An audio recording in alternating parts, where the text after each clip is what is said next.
جس میں نہ ہو انقلاب، موت ہے وہ زندگی، روح امم کی حیات، کش مکش انقلاب۔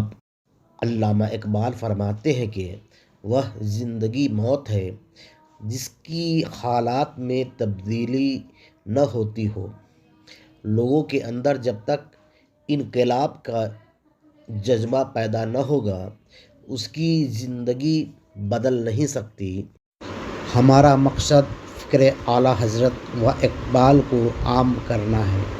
اگر آپ ابھی تک اس چینل کو سبسکرائب نہیں کیا ہے تو کر لیں۔ جب تک ہم خود مجاہدہ نہیں کریں گے، تب تک ہم اپنی زندگی میں انقلاب نہیں لا سکتے۔